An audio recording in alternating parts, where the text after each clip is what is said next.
Nak! Pupunta dyan mga tito mo. Lutuan mo daw sila ng pulutan. Nasa biyahe na sila.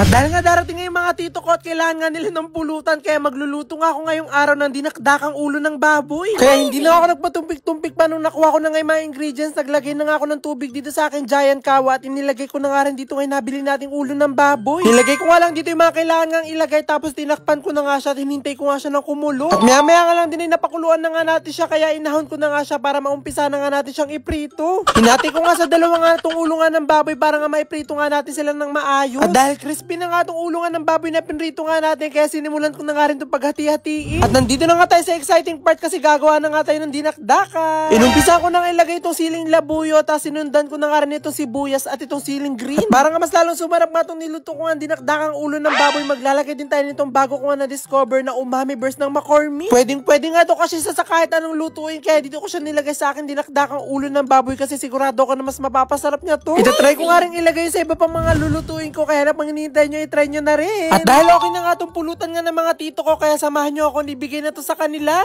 Dito, luto na itong pulutan nyo. Yan, niluto ko yan. Dinakdakang ulo ng baboy.